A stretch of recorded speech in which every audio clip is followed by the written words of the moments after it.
All right, good morning, Financial Lit. We are going to start by creating a formula spreadsheet. But the first thing I want you to do is I would like you to go into Google. I'd like you to go into your Google Drive. I'd like you to go into New. And then you're going to create a new folder. And then you're going to click on that. I'm going to click on New Folder. And then I would like you to make a folder just for our class, so Financial Lit, whatever the case may be. So once you create that folder, then what I'd like you to do is I'd like you to search for that compare. My computer is going a little slow, hold on.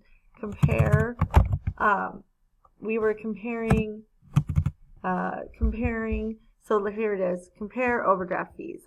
Mine's a template, so I'd like you just to click on it, and then once you create that, you found your assignment that we did, I'd like you to wait for this to load. Okay, so once it is loaded, I would like you to put this in a folder. So there should be a little folder button right here. I don't know why mine isn't showing up. 1 second. Okay, so you have this little folder, and I'd like you to move it into the new folder. And I'd like you to follow that same process for the spreadsheet that we created. So if we were looking for compare, again, it would autofill copy of overdraft fees spreadsheet. I'd like you to pull that up, and then also put this in the folder. When you turn things into me on Canvas, you'll be able to access that folder much easily, and you'll be able to find the assignment. So every time we're creating something in this class, we're going to go ahead and create it in that folder. So go ahead, do that, and then go back into your folder, and I would like you to open up a blank sheet. So if I were doing this, I would go into my drive, and then I would go into my financial literacy folder, which you can see right here. Go ahead and click on that. Once you're in that folder, go ahead and go into New, and I'd like you to create a new Google Sheet. So yes, I share my folders, so this is something that I do. We are going to go into this. Now we have a blank spreadsheet, and then what we're going to create is a spreadsheet full of some of those formulas that we've been using in class where we've been using our calculator, but I want to be able to do it on a spreadsheet. And one of the benefits of using a spreadsheet, and while this is going to be really basic and entry level, we will be able to use spreadsheets to help us later on in life. I use spreadsheets all the time to help me auto do things. So the stuff that I'm going to teach you is just very, very like tip of the iceberg when it comes to spreadsheets. And if you understand any coding, that'll help you with this as well. So we are going to be putting in those formulas. So what I would like you to do is put your last name and then call this banking formulas. So once you do that, go ahead and get that in there. We are going to start in cell A1. And in A1, the first thing that we learned how to do is we learned how to turn a percentage into a decimal, right? That was something we learned how to do. Now, I don't like the way that this is formatted, so I'm going to make this bold so I know it's a new idea because we're going to be adding different formulas.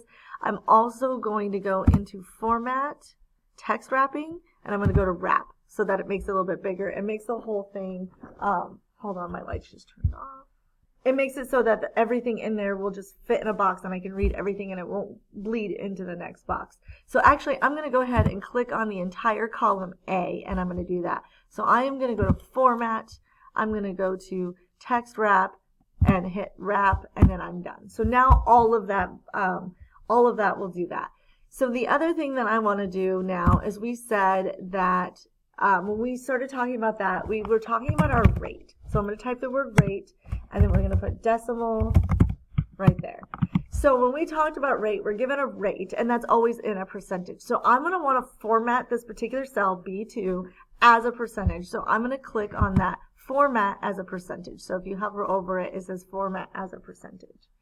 The other thing that I want to do is this one, when we have our percentage and we convert it into a decimal, it is a number. So what I'm going to do is it says more formats under this 1, 2, 3 thing, and I'm going to click on number.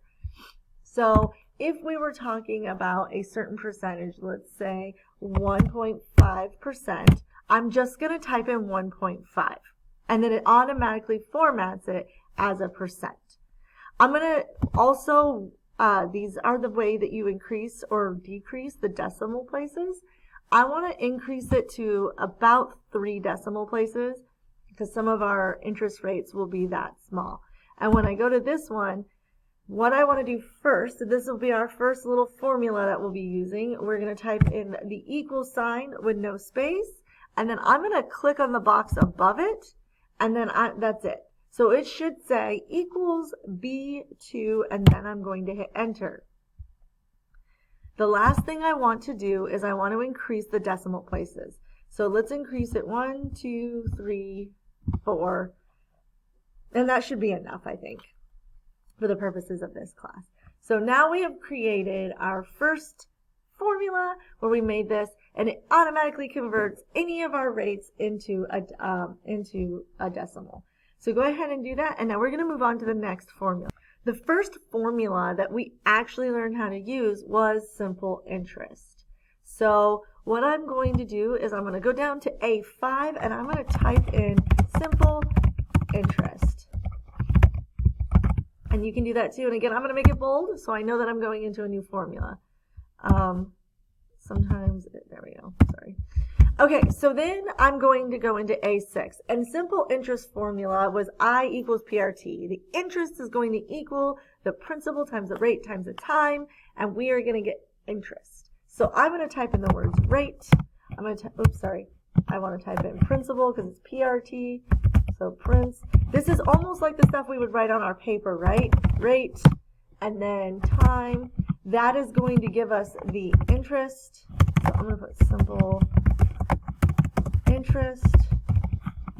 And then we almost always look for an ending balance or final balance, right? Okay, so now I have those things in. So what I want to think about now, principal is almost always money, right? That's that initial value. It may be an initial deposit when we get to our credit, but it's the initial amount, and that is going to be formatted as currency. So I want to click on that. The next thing is my rate is always a number as a decimal, right? It's a percent as a decimal. So I'm going to format that as a number. Time is also a number. And then our simple interest, when we find out how much interest that is, that's always money. We're always talking about money when that comes. So I want to format that as currency. And then I'm also, my ending balance, that also is currency. So I want to format it that way. Now we're going to type some things in. So just to start with and to make sure that everything is working correctly, we're going to type in some numbers right now. So the number I want to type in here, we'll just put in 4,300. Okay? I'm going to hit enter. Look at that. It automatically turns it into money. I don't have to do anything. Now this one, we are going to be using this percentage into a decimal right here over and over and over again. And so what I want to do is I want to put for another formula, we're going to put equals, and then I'm going to click on B3, and then I'm going to hit enter. So then again, we would need to fix, if it suggests autofill, just ignore it or get out of it. Again, we need to move our decimal places to 5. So 1, 2, 3, 4, 5. The zeros don't matter. Remember, we talked about that at the beginning of the year where we add zeros at the end to make everything line up. I'm just making it that big so that if we have a really small percentage, it is something that we can deal with. Okay, so our time, let's just say it's going to be a simple interest loan after 3 years. I'm going to type in the number 3 and hit enter. Now, this is where we get a little bit, it's going to get a little bit more complicated. So what we want to do is we want to type in the equal sign, and now we're going to actually find the simple interest using the formula that we know to find it. So when we do that, that was our principal. So I'm going to click on that. So it should say equal B6. I'm going to do Shift 8 for times. And then we said it was times the rate. So it's times the rate. So I'm going to click on B7. And then I'm going to hit Shift 8 again. And then it's times the time, the amount of time for the account, which is B8. I'm going to click on that. So your cell should say equals B6 times B7 times B8, and then I'm going to hit enter. Now that was just the interest. We always have to do a little bit of extra work to get the full amount when we're using simple interest. So I'm going to type in my B10 equals, and then when we wanted the full balance, we needed to add the interest to that original amount, to the principal. So I'm going to click on B6, and then I'm going to hit plus, and then I'm going to click on B9, which was the interest, and then I'm going to hit enter. So again, B10 should say equals B6 plus B9. Okay, so hopefully you have that. That is going to be the first thing that we do. So now if I ask you to find the simple interest, again, you don't want to hit delete when you go into these cells and you're changing things. So let's say the percentage rate that I'm actually working with is a real one, which would be 0.055. I will hit enter, and that gives me the actual decimal amount. So let's say a savings account gives you a 0.55% interest rate, which is a fairly typical interest rate in our economy. And in my savings account, I actually only have $1,243.75, and I'm going to just type that. Notice that I'm not deleting it. Notice that I'm just going into the cell and changing the numbers. My rate has already been updated, but I want to know what's going to be in my savings account if I was earning simple interest on my savings account and after 2 years. So I'm going to type the number 2 in my time. Well, the interest that I've earned on my savings account now is just $1.37, and my new amount, my new account balance would be $1,245.12. It does the rounding for me. It does the calculations for me. All I have to do is plug in the things. These are how those online calculators work. They use the formulas that we've been using in class, but we are putting in a spreadsheet. All right, so the next video, we are going to go over compound interest and annual percentage yield. So go ahead and click over to those videos, and we'll keep working on our spreadsheet.